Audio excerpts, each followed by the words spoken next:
Morris motherfucking Bartlett. Oh, hi, Internet. How are you? Oh, okay. Hi. Hello. Hi. Welcome to the Meltdown. My name is Morris Bartlett. I'm your virtual friend. This is my show. You know it. You love it. You're here on purpose. We have a lot to talk about tonight, so let's just make sure we know everybody in question. I am the king of this tiny shitty hill, and I use that power really aggressively. I make people sit in different seats arbitrarily, all kinds of shit. I'm probably, honestly, going to go down as one of history's worst dictators. I am balanced, of course, by my only friend with actual talent. You know him and love him. He is the leader of the Meltdown Band. Everyone, please help me give a little love to Ty Bizarnault. And in case you don't know what's happening here, I am a mildly passable stand-up comedian, and that gives me access to a bunch of very good stand-up comedians. And I ask them to come bring their freshest, their strangest, their weirdest, their most off-genre shit here at the Meltdown. Sometimes they just show up and do the set they've been working on anyways. Sometimes they come and bring us just the most delicious, perfect, raw art that we all love. Sometimes they fall flat on their face, and we get to laugh at them as they pick their teeth up off the floor. We're like that, okay? We like good art. We like good suffering. That's what we're here for. You knew what was happening when you clicked on it. Let's get into it. Hi. Hi. Hi, Ty. Hi. It has been, I think that's the most energy I've expended all day. Yeah. Yeah. Absolutely, yeah. Today has been a real, like, put a chill hop mix on the YouTube and do nothing kind of a day, hey? You put on the chillest mix on YouTube, but yeah, we did nothing. We were literally just both sitting in the living room, literally doing nothing and not even talking to each other for a big chunk of today. Yeah, but kind of facing each other though. Like I was, and it was weird.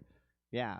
It's like one of those long-term couples that like they haven't started fighting or anything. They're not out of love. Fighting. Like yeah, they're not out of love, Yeah. but they're not like love is not like what they're doing right now. Like maybe on our anniversary we push our beds together. Yeah. We're like that. That's Yeah. where we're at. Yeah. I don't know. It's been everything around the rest of our world has been nuts.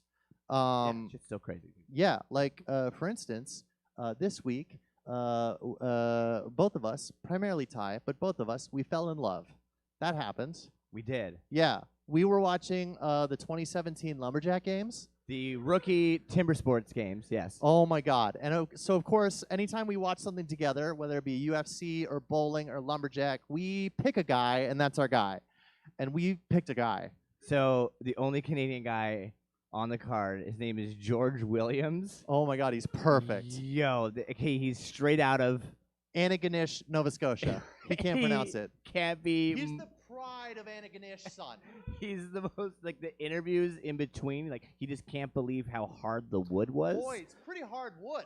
Yeah. Oh, fuck yeah, bud. That's just get up there and try to over here in Europe, in Germany, where they're doing this. So I am obsessed with this guy. So we started watching, like, training videos of his on YouTube. He has a horseshoe mustache. A gray handlebar mustache. Yeah, he looks the shoulders of an ox. Yeah, this dude's awesome. I am sure he has like a 14-pound dick. So I found him on Facebook. Yes. And I'm trying to get an interview with him. He's accepted my friend request. Right. But he hasn't responded to my message. Hasn't responded. Has left him on red. And I got to tell you, I have had to stop him from double texting the dude. Oh, yeah. Like, I'm like 3 a psycho times a day. X. Yeah, I'm like a psycho X trying to like. Yeah, like, for real. Man, like, I know he's seen that shit. I know I he fucking seen it. I want him. I want him on the show. I want him. Yeah, man. Yeah, man. So if anyone knows George Williams and or just pester him, we need him on the show. It'll be really good. I said we'll talk about timber sports. Yep. We'll talk about your routine. Right. Timber sport groupies. I want to hear about the lumberjack groupies. Yeah. Those are tree planting girls for sure. You know what I'm talking about? That is a chick who can climb a tree with her leg hair. That's a mother, bro. Honestly, I might go into timber sports just for the women. It would have to be, right? Yeah, it's fantastic. I really hope we can get him on. I really hope we can make him a pillar of the show. I want to put him on a screen right here. I want him to be extremely bewildered at everything we're doing. So awesomely Canadian about it. Right? Yeah. He's the most Canadian thing that's ever happened. Of course, he came in second to a Swedish dude named Sven, some Drago-ass looking motherfucker. Well, he came in second because it's fairly hard wood, bud. It's fairly hard wood, bud. Fairly hard wood. I don't know, man. I'm so happy that still exists. I'm so happy that Canada still has Canadians in it. You know? I don't know. All right, Don Cherry. Jesus Christ. I do have excellent fashion sense. Thank you. I would make a good prime minister. Yeah, we are kind of looking pretty. We're like summer Sherry right now. A little bit, right? I don't know, man. Sherry. Listen, I have nothing to do all day other than choose what shirt I'm going to wear. So, all right. I mean, also, there's been a bunch of other shit, right? It has been a bunch of other stuff. We do have some good news. If you're a longtime fan of the show, you are aware that we've been plagued by a drug-addled downstairs neighbor. Yes, we have a cokehead downstairs. Yes, her name is CT. That's not her given name. She doesn't know that her name is Coke Troll, but that's definitely her name. So yeah, it's just been getting worse and worse and worse. But she's getting evicted. / she said she's moving. Right. But here's the deal. There have been no sports on. We're watching timber sports, okay? Right. So I like to bet on things. Yeah. And we've made a betting pool for when she actually hands over the keys. On when our cokehead neighbor is going to leave. So we both have the same landlady, so we have good information on it. Yes, we have good information. So we have an over-under kind of situation going on right now. So the 1st to the 6th is the under. Well, okay, so at the first would be the perfect time for her to leave. That's the minimum, right? That's the bottom. And then the 10th of not paying rent, that's bailiff day. The bailiff day. That's bailiff day. And so somewhere in between there is the line of when she's going to leave, and we've made an over-under. Yes. And we're going to all of our friends. Yeah. Yeah. Originally, the line was at the 7th because we thought she was going to go to the 7th, but then she was such a you can't be the 5th because it's a coked out team. So right. They're not going to be good. Yeah. Right? So you got to push the line a little. Absolutely. I don't know how she's going to get it done. She lives in a hoarder's hovel. It's going to be. She's definitely not taking all of her stuff when she leaves. No. So, and it's been brutal. We've had to go down there. So, no, it's going to be. In the middle of the night karaoke, loud caterwauling karaoke. So, hold on. We did this song last week, right? Yeah. We did that song off the top. We did Tom Jones, She's a Lady. But right. She's a cokehead, right? Whoa. We always go home after the show, me and Tanner, and we smoke weed and we talk about the show and talk about next week. Yep. And pretend that we're having a meeting about yes. But honestly, it's just smoking pot with our friends. As we pull into the driveway, she is outside freaking out with her dog. She's yelling at the top of her lungs. It's 11:30 at night. She's freaking out. Yep. Because her dog is chasing raccoons, and there's raccoons because there's trash. Literal all garbage. around. she doesn't take her garbage the 15 feet to the can. She So piles it there's beside her trash door. everywhere. And I was well, yeah, there's raccoons because there's trash everywhere. What the fuck is wrong She's with you? thanks, bud. Yeah, thanks, tips. Bruh. So we're super angry. So we thought this betting thing was super fun, but we realized that we want more people to be able to take part in this. Yeah, and it can't just be a money thing because I think we would get arrested. Yeah, there's something. I'm not fully up to date with that. Right, what the laws are. Oh, listen, if Tanner and I made a bet, we can just pretend the bet never happened. We don't have to tell anybody. Right? It's not like we're broadcasting this out on the internet. If I lose, it never happened. Exactly. Right. So we've devised a system in which the fans of the Meltdown can participate because if you guys have been following us, you know that this has been an ongoing thing. So here is what we're going to do. And we're fucking so excited about this. Okay. So this will get posted to YouTube, right, in an hour after the show or something like that. Tanner, is that correct? About an hour. Yeah, actually, we've got some people watching on YouTube right now. Perfect. Awesome. So are you going to post now? If you post in the comments, post what time and date that you think she's going to hand over the keys, and the closest is gonna win Oh, the Meltdown. the 2020 Meltdown Bitch Be Gone trophy. Yeah. So We made this. we made. I mean, it took all day. Yeah.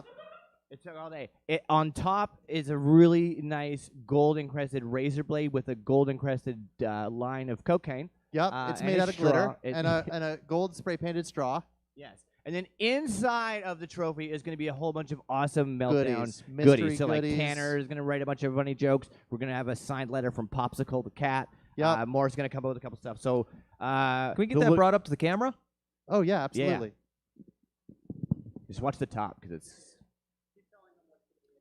Yeah, so we're gonna have a whole bunch of like awesome like merch in it. We're gonna make some pins, all that kind of stuff, just to show some kind of appreciation of people that have been watching the Meltdown and helping us deal with this. And this is the only way that we can cope without killing this bitch. So, just help us out, goddammit.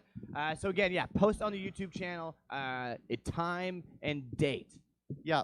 And the winner we will ship between this the to you. 1st and the 10th, okay? And it's going to be Price is Right rules. Yeah. So if you are under, too fucking bad. If you're over and not up to the next person's, then you win it and you get a prize. And I hope to God we do not have to mail this far because it will not survive the mail system. Yeah, So, no, it won't. yeah. So razor if blade. you're somewhere else in the world, please accept that probably what you're going to get will be a gold spray-painted can of goodies, and that will have to be enough for you. Yes. But if you are somewhere that we can hand deliver this to you, then we will come to your house and catch your diseases and give you this trophy. So we'll get all the times this week, and then what's the date? We'll Over the have next 2 weeks, we'll give people updates as well Yeah. of what's happening. if there's any She funny has shit. said on Facebook that she's going to be leaving on the 1st, so we have moved the over-under line to the 4th. Yeah. That's our average where we think it's going to be right now Yeah. is the 4th. And we're not saying if you want any of that action, but if you want If some you of that want action, some of that you let us know. action, then hit me up on the Facebook, and I will check to see that you're not law enforcement, right? Correct. Okay, cool. I don't know. We have some other stuff to talk about. Should we do some of that right now, or should we bring on an act? I feel like we should bring an act on. Yeah? Yeah, let's get the party Let's started. let's fucking do it. Fans of the Meltdown, wonderful human beings all. You know our first act, and you love her. She is probably the reason that you've tuned in. Please, just accept her, accept us, accept all of this. Ladies and gentlemen, help me show love to Jessica Peugeot.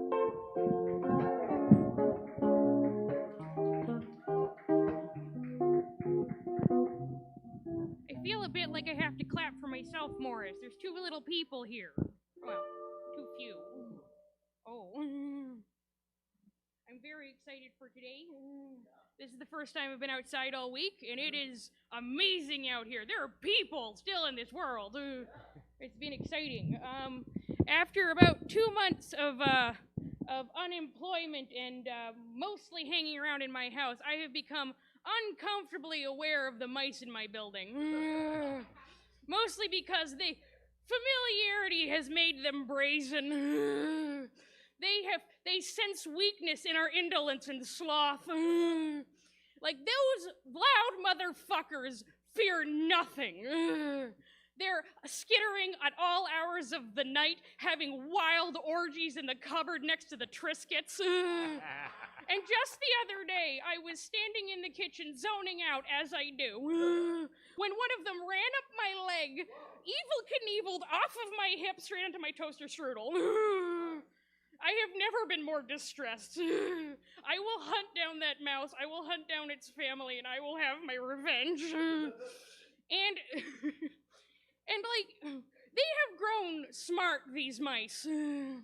They have generation after generation of oral tradition and word of mouse.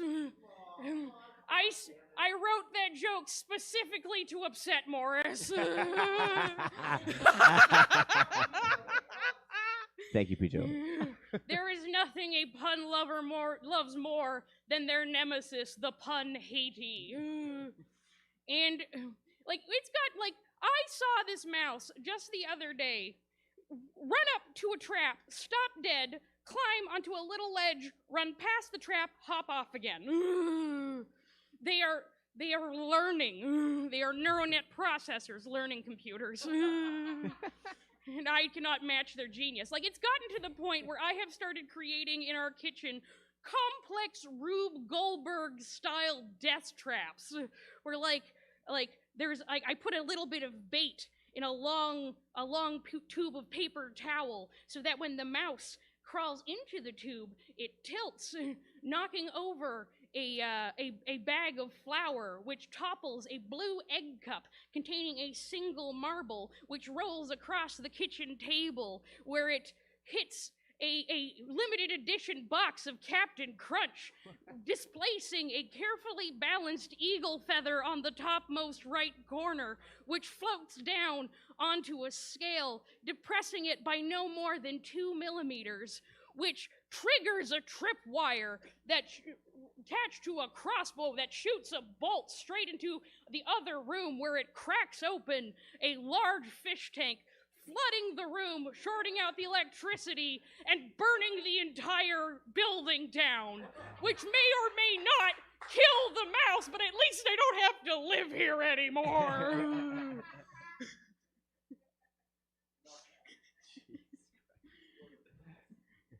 I've been having a hard day, Morris. They're so loud. And we actually got one of them the other day, and my roommate, who is a vegetarian, was gloating over the corpse for no less than 10 minutes. Which is a tad hypocritical, but in his defense, when was the last time a cow snuck into your house and shat in your pantry? Oh gosh. I'm sorry. I am severely asthmatic, which is not usually something I have to tell people. They mostly just assume.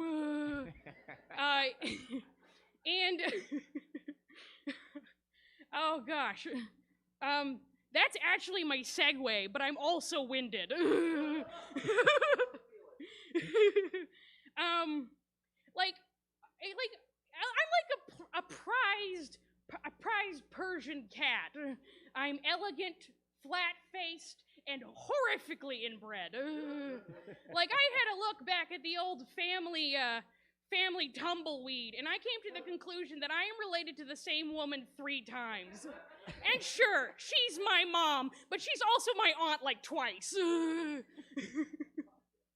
It's through marriage. Does that help? Oh. Me and my cousins are basically siblings genetically. That's what I'm saying. And I recently got myself an electric bike. Well, no, I shouldn't segue to that yet because it's horrifying.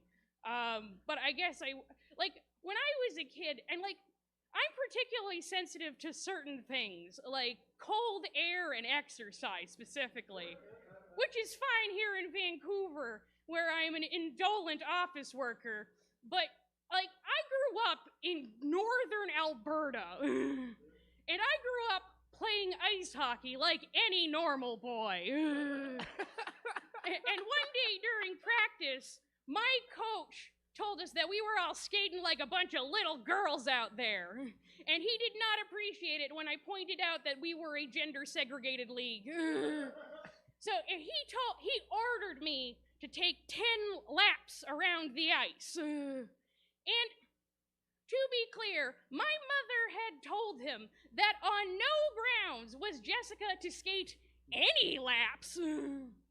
But I am, 1, extremely pedantic, and 2, despite the fact that I was around 10 years old, a massive bitch. So what I did was I skated around the ice as hard as possible until I turned bright purple. Because if I have to hospitalize myself to prove a point, I fucking will.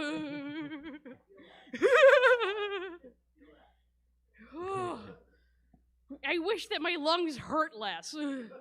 Like the other day, this is my actual final segue. The other day, I was taking a bike, I got an electric bike to help me with the asthma, because I am fully willing to accept mechanical assistance if it allows me to pass cars. Like, there is nothing that makes me feel more like an Ubermensch than looking down at the tiny little counter that tells me how fast I'm going and seeing 35 on flat ground, 60 on hills. And at a certain point, you don't want to hit the brake. You're just like, I've got myself into this, and this is how I'll die. But the other, because that's actually why I'm so sweaty today, because when I exercise, I leak. And I like to dress pretty formally, so I usually bring a second shirt with me when I go for a ride. And the other day, I was out biking, sun was singing, birds were shining, and I held my second shirt, all casual, like, against the handlebars, and I dropped it, and it stuck in my wheel, bringing the bike to a dead stop, but not, however, me. I flew over the handlebars like ragdoll Superman, flew for several feet, and landed face down on the pavement in front of a delightful family of 4 having a picnic in the park. So now the children are crying, the mother is screaming, and the father is standing over me asking me if I'm okay. And you know what? I told him yes, but I wasn't. I wasn't okay. I sprained my pinky. And it really hurts. And now I can't hold tea properly. No. So I'm sorry to end this on a sad note. But I'm sure eventually it will heal. Morris, you're going to have to come back and take the mic from me because I'm feeling faint. Jessica Peugeot, everyone. Hold on. Before you sit down, I have an old. Come here. Bring me that pinky. Bring me that pinky. We're just gonna blow on it. That's gonna work. Okay, good. You're fine. Get out of here. Yeah. That was fantastic. I love her every time she's in. Yeah. I love that she made a pun just to fuck with me. I did too. Oh, one day she's gonna grow up, and then I'm gonna fight her with my fists. Yeah. I feel you on the mice thing, though. I had a little mice accident. Oh, earlier. for real. A mouse defeated Ty. Well, I don't know about defeated, but I mean, it's dead. Yeah, but it didn't end up bleeding. You Look, did. It's a tough fucking game out there, bud.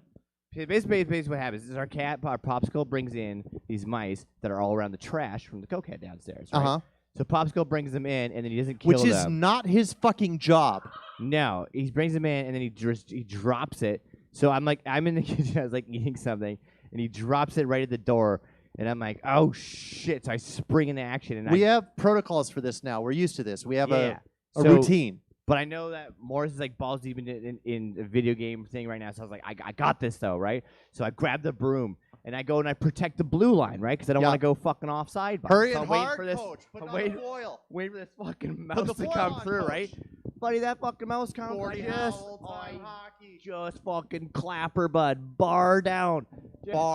I smoke this mouse against the wall and it drops. But what I did, and I'm like, okay, sweet. But as my fucking stick broke, bud. As I like shot the mouse, this shitty dollar store metal broom snaps in half. And I'm like trying to grab the mouse, and I look down, and then there's red shit all over the floor. He's bleeding everywhere. I'm like, what the hell? So yeah, a trauma hospital in the Korean War is what it looked like. Broom broke, and I just jammed my hand like this. It was just like. We had to amputate. He died. I know, and I came back. Yeah. Here I am. And then, he was dealing with that. I threw the mouse out of the house. You did? Yeah. Yeah. I managed to cover him. I still need to throw the broom out. Yeah. It has blood all over it.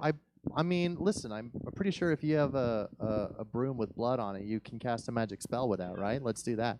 Yeah. Also, I forgot to mention off the top of the show, we have great fucking news. We have wonderful news. We have fantastic news for you today. Starting next week, starting 7 days from today, 1 week from this exact moment, we can start having live audience! Oh my God. But only 15 of you. I don't know, man. Listen, dude, it is what it is. The world is restarting, and if we can only have 15 of you, that's what it's going to be. So I don't know exactly how we're going to do this because we only found out right before the show.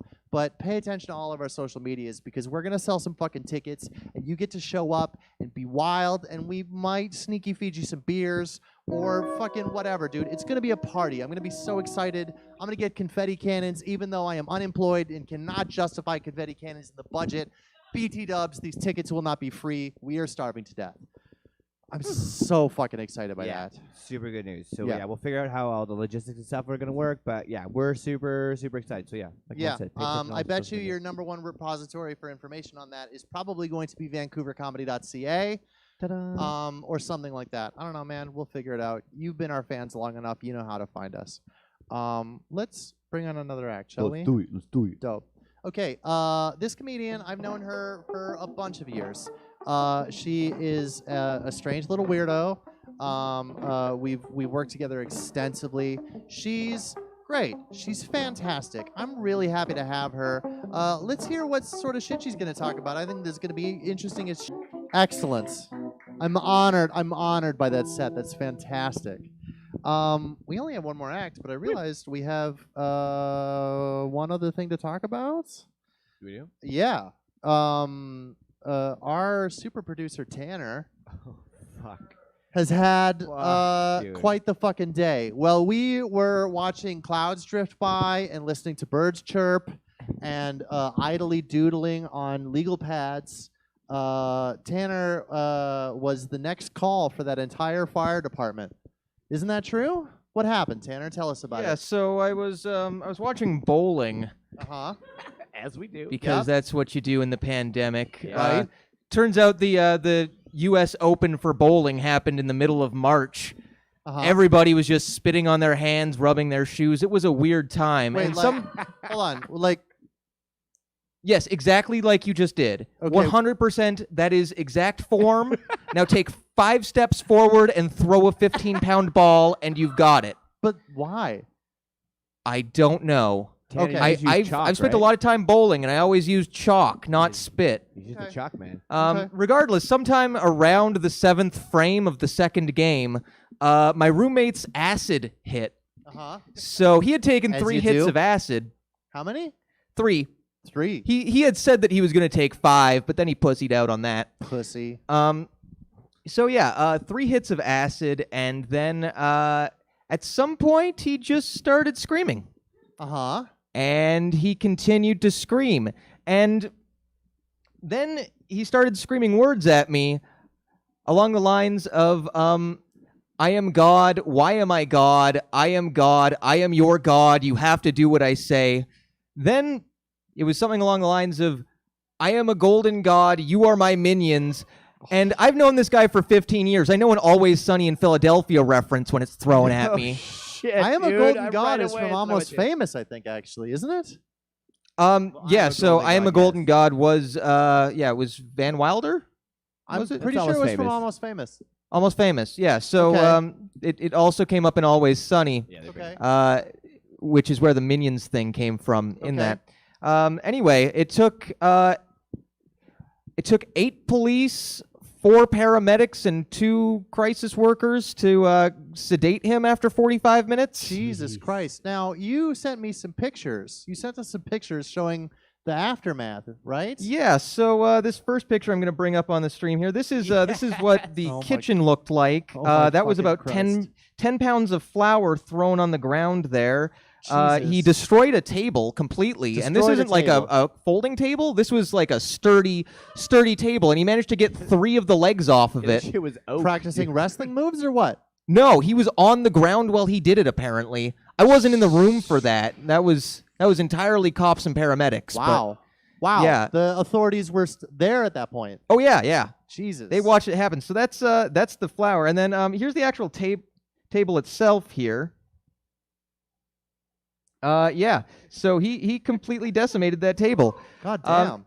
And the most frustrating part about this whole thing is that from the time that the ambulance left with him in it to him returning home was less than 3 hours. Jesus. He'd had a complete psychotic break. Now, I will tell you, Americans say that Canadian healthcare is slow. and that you have to wait weeks and weeks and weeks to get seen. But he got discharged in 3 hours. So fucking top that, America. During the pandemic. Yeah, I really wish he had been kept longer just so I could get some goddamn sleep. Right. But yeah, so that's where I'm at now. Okay, Tanner's well, having a good day. are you gonna fight him over this? Does he owe you a new table? What's the result? Oh no, it was the landlord's table. Oh, and the landlords who live upstairs from us didn't wake up the entire time. Jesus. Listen, man, it's a fucking wild ass world out there right now. Yeah, dude. And apparently even your acid can be not the drugs you thought it was. So, hey guys, if you're doing drugs, probably just smoke pot right now. I would say. I'm just saying. Okay. All right.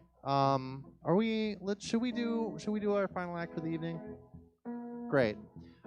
This guy, he's wonderful. He's a seasoned veteran. He's a crusher. He's a killer. He may murder Ty with his bare hands. He's a globe-trotting fringe performer. He has a documentary out like right now called what? Never Be Done. He's fantastic. You might have seen his slam poetry or his comedy. You might have heard him under the name Optimus Rhyme. Ladies and gentlemen, it is my pleasure to bring to the stage the one and only Richard Glenn Lett.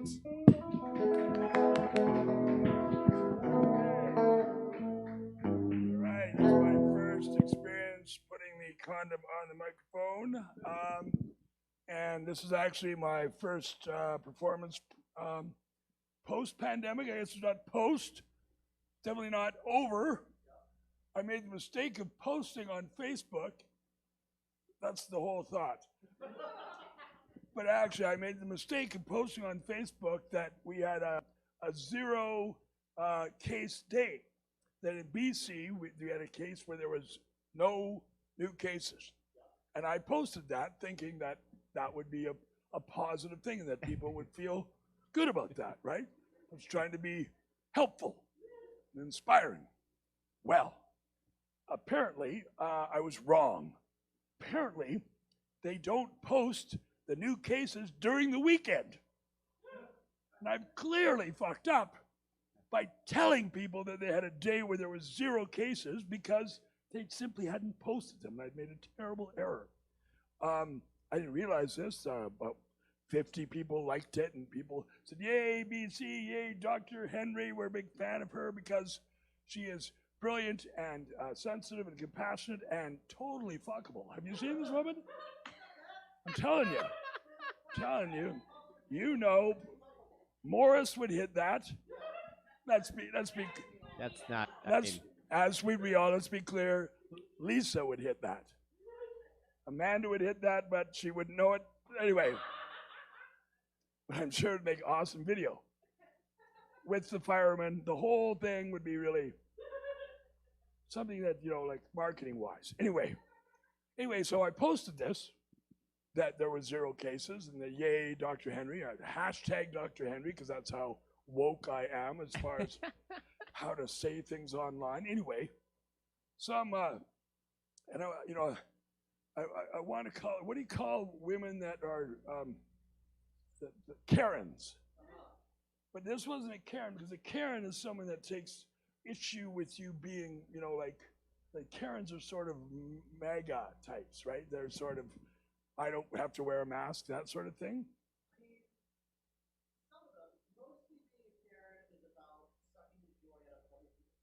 Yes, okay then, this was a Karen for sure. Because she posted and sent several links of the actual posting that there was actual case identified and that I was deliberately spreading misinformation, and this is a very dangerous thing, right? I saw the opportunity to practice working a heckler. It had been months since I'd had that opportunity, and so I put it out there. Another comic friend of mine, not unlike Morris sitting right there, sort of feeding me stuff, pointed out that Brandy's, the famous strip joint, yeah, he knows, that there had been a whole bunch of cases, there had been some COVID positive cases from from Brandy's. Apparently, they don't have that on the list of things like social distancing, what it requires, but apparently lap dances are out. I know. They should have a warning that lap dances from what is it, 6 feet, 3 meters, something like that? Yeah, they just don't have the same effect. If you have any kind of vision problems at all, you're trying to go, is that a birthmark or a nipple? I can't tell.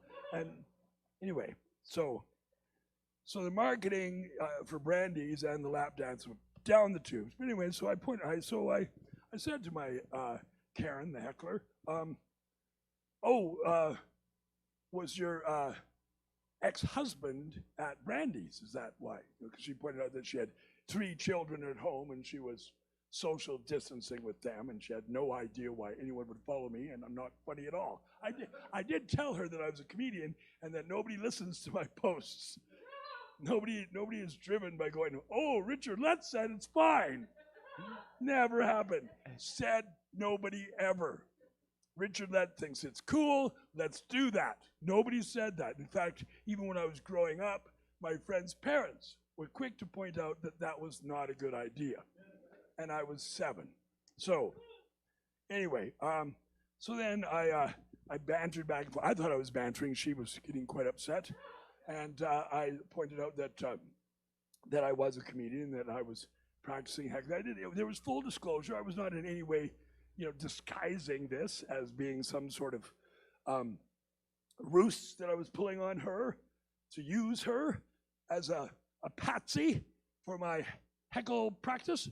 Anyway, she seemed to know it. I think she seemed to, but still, undaunted she was in pointing out that there was plenty of new cases of COVID-19 in BC and that we were all ostensibly doomed. And this was important for me to share, and not to let people feel good about the fact that, we've done a good job of flattening the curve and that Dr. Henry's great and that really BC is, doing pretty well. I think that that's fair to say. I know I'm risking, but anyway, here's the point. There's a documentary about me. Now you say, I did that. Little promotion never be done, the Richard Glenn Lett story, directed by Roy Ty.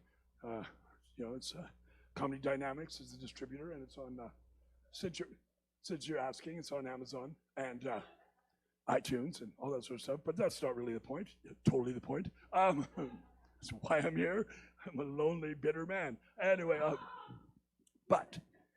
anyway, there's a documentary about me, never be done, Richard Glenn Lett story, directed by Roy Ty. Amazon. Anyway, say hello to me on Facebook. I'll send you a screener. Anyway, Morris, you want a screener? You see the little password there?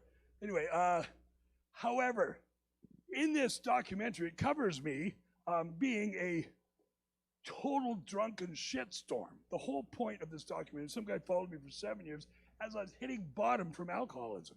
And it's very grim. The first 40 minutes of it, I say all sorts of terrible things. And I behave in a really bad way. And then, I get sober and, here we are. Anyway, so in it, the Karen, my heckler, pointed out that she was going to, what do they call that? Snapchat? No, freeze frame, screenshot. Thank you. Calm down, Amanda. She just about moved there, right? I had no idea. She's apparently paralyzed from the waist down, but so far it looks like she's paralyzed several feet above her head. Anyway, she's not. She's fine. So far. Anyway, Karen said that she was going to screenshot everything that I said and that waiting for my Netflix series to come out or my Netflix show to come out, right? Not knowing, of course, that there's a documentary out there which clearly shows that I, said very racist things and homophobic things. I've said some homophobic things about arguably once every minute or so for the first 40 minutes. I told my buddy Brett Martin that said this documentary, like I say, the F word, the pejorative for gay people. I say that like 30 times. He says, oh, so they cut most of them out. Anyway, so there's this whole 40 minutes where I'm just dastardly right? I mean, what does a guy have to do to get canceled? It's all out there. It's on. It's been reviewed. It's documented. It's available online. This woman can screenshot for fucking ever. I said, I hope you got like a lot of memory. I hope you got 5G, because you're going to have to cover a lot to try and cancel me. I mean, it's just clearly, I mean, arguably I have been canceled. I mean, I'm maybe the last person to know it. Although I have done shows at the Havana, and this is one of the larger crowds that I've played to. Woo! Here. We love the Havana, and that makes 4 of us. It's a little hard to see it. It's got a drive-by problem, don't you think? If you notice that, I've had to go outside to the sidewalk and tell the audience that, yes, it's just in here. A little bit of signage problem for the Havana. I don't know if you've noticed that, but it's easy to miss it. People that have actually kids, I've got a ride here, and the woman that came to see my show twice at the Havana couldn't remember where to drop me off. So that was a bit that way. Anyway, I have some other thoughts that I had. Sadly, my phone, I got a new phone during the pandemic, and on that old phone were all my jokes. So my list is very brief now. New phone, you know how that is. You lose all your friends, you lose all your bits, but you got an awesome new camera. That's to do. I have a great new camera. I just have no jokes or friends. Anyway, however, on this very short list, one of the things is there's a very strange situation. I live in a building downtown, and it's right across from the hospital, and it's quite a sort of a almost luxurious location, except that homeless people like it too. And I'm not saying that they shouldn't be there, but really they shouldn't be there. And so there we go. That's right. He hates the homeless. Yes, he does. See my documentary, Never Be Done, the Richard Glenn story, directed by Roy Ty. Anyway, and you could cancel the shit out of me. Anyway, there's a guy who's staying. He's homeless, clearly, but he's not entirely homeless because he's sitting in a late model SUV, kind of I think it's a Hyundai, a rather nice looking car, and he sits there all day. He's homeless, he's smoking, he's watching TV on his, I don't know if it's some sort of tablet or whatever. It looks like it's on his rearview mirror. He just sits there all day, and you walk by, and he goes, hello. You go, hello.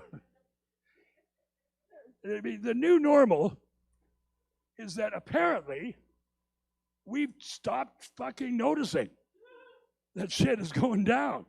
We're going like, oh, there's a guy living in his car and has been for months. He's been there. I don't know his name because I haven't really gone that far. My girlfriend's going, what's the deal with that guy? I said, I don't know. We keep walking. Nobody's bothered to say, excuse me, what the fuck are you doing here? Nobody's bothered to ask that. And I'm one of them, honestly. I asked my neighbor, kind of a large older man, kind of a know-it-all guy. So what's the deal with the guy in the SUV sitting out front? He goes, oh, yeah, he just sits there all day. I go, yeah, I know that part. I'm just wondering, what's the story? And he goes, oh, I don't know. He's Dutch. The neighbor, not the guy. I have no idea what the nationality of the guy is living in the SUV. But anyway, so that's just kind of a weird thing. And it came to, that's when I sort of realized, like, we've just, like this new normal, but everything has gone wacky. We're walking around masked and, all this kind of stuff. And nobody really knows. It's one of those things we're going, is milk good for you or bad for you? Is it mask? I don't know what's the mask. Don't wear the mask because we need them for people that really need them. And then wear the mask, but we don't have any, right? Into everyone wear the mask. If you're not wearing the mask, you don't give a fuck about other people. I don't know what's going on with that. Anyway, just pretty much what I've noticed is that we've stopped noticing. We just stopped noticing. You go, no, there's somebody staying in their car for months. Right? And you go, oh, what are you doing? It's Starbucks. I'm standing outside Starbucks. There's somebody coming out there, right? We're using our apps, doing everything we can to not be in contact with each other. And strangely, we seem closer than ever. That's kind of weird. Anyway, but the other thing I was thinking about, my mother, she's 91. And a fucking racist. Whoa. Like they should cancel her. Well, eventually they will, but at this point, she's not canceled. She is loved by many. And so she talked to me, she lives in Camrose, And she was talking to me about the swans. They have swans in Mirror Lake, these beautiful white swans. He's looking at the swans going, how long have I been up here? I have no idea. It's the internet. That's right, we'll edit this all and send it to Colbert, and I'll be canceled then. But anyway, clearly the reason I haven't been canceled, Amanda, is that nobody's been watching. Once they actually get a point of view, they go, oh, wait, oops, we forgot to cancel him. There we go, canceled. Anyway, my mother, the racist. Anyway, she's saying that the swans, they realized, these white swans, what's going on here? Get a little mic problem? What is it? Is it my fault? Okay, good. I'll just keep going while you two try and fucking disrupt it. That's right. Oh, we got a mouth. Anyway, the point, Morris, is that the swans someone realized that they clipped the swans' wings to keep them there. And then in the winter, when it was too cold, because it's Alberta, they shipped them off to a barn, and they left them in the barn all winter. And somebody said that this was cruel to the swans. And they said, oh, you mean swans don't like to be, paralyzed by clipping their wings and then stuck in barns for the winter? They would like to be free to fly and be who they are. And they go, yeah, that's exactly what they're thinking. They go, oh, you're right. That is bullshit. So they got rid of the swans. Right? And my mother's going, why? We can't even have swans now. And I said, well, Mom, one of the reasons that you love the swans so much is because they're white. Swans are white. There's all sorts of other birds, all sorts of flora and fauna that are beautiful colored birds, and nobody's clipping their wings and keeping them around and storing them in barns. Why? Because they're not fucking white. Anyway, turns out swans, not unlike a lot of white people, are assholes. Swans they're not nice birds at all. They're nasty. They'll bite you. They're beautiful, but they're mean, and their privilege is just dripping off of them. So I explained to my mother that, number one, the swans that was unfair for them. They are animals that are not, made for us to look at and then put away in a barn for months at a time. And two, that once the swans are allowed to leave, other birds of all sorts of colors and dimensions would show up because they're going, guess what? The fucking swans are gone. Seriously? I hate those fuckers. Yeah, they're gone. They've gone. They've changed the laws and the whole thing, and the swans can go and do what they want, but they don't have the rights to own Mirror Lake anymore. We can go there. And sure enough, the lake is now full with all these beautiful different kinds of birds of colors. And it was just the way God planned it. We have the colorful ones, the crows who are very good at dancing, and the yellow birds who can't drive worth shit. And there's all sorts of... Because my mother's a racist. Oh, man. Anyway, I'm trying so hard to get canceled. Anyway, but here's the good news. My mother, 91 years old, she says to me, but all lives matter. I'm going, oh, fuck. Because we know that all lives matter is really just a mantra for the far right to go, and dispense with this whole annoying possibility that there might be inequality in our society, which there is. Anyway, breaking news, there's inequality. And like I've often said in my act, remember when I had an act? Yeah, months ago. Vaguely, months ago I had an act. And you'd think after 4 months I would have come up with a new one, but clearly not. What have I done during the pandemic? Not much. Not really very much. I have a piano. Did I practice it? No. I moved it around. It's been in various places there. But, clearly I've, had other things to do, which we won't talk about because she's here. Anyway, we have a bubble of two. Anyway, and but anyway, I was talking to my mother, and she said, "All lives matter." I go, "Yeah, Mom, that's a trope of the far right." She goes, "Really?" I said, "Yes. I mean, the way I understood it is that it's like saying all the houses on the block matter. All the houses matter, but one of the houses is on fire, and that one really matters right now. We really should be paying attention to the one house that's on fire." She went, "Oh, I've never thought of that. Thank you for clearing that up for me. Thank you for making me understand that. And I went, holy shit, I may have changed racism. One 91-year-old woman at a time. It really is our job as public people, don't you think, is to kind of go, Mom, I know you're 91, and everyone go, oh, that's Grandma. But really, that's how it works. And so sometimes when we ignore the people that we think, well, they can't know any better, the reason they don't know any better is because we haven't really taken the chance and the opportunity to go, here's what that actually means, and then have them go, oh.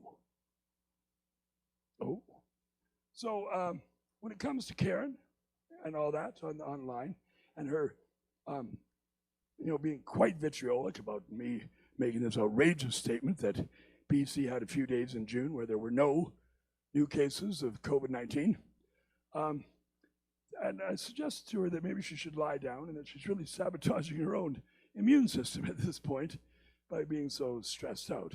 But it might be an opportunity for me as a comedian to remind her to, lighten up a bit. And maybe I should look a little deeper into my, sort of epidemiology before I start making posts on Facebook about all that. But what can I say? This has been my new set, in my pandemic launch, my post, or no, it's not over yet, I know, calm down.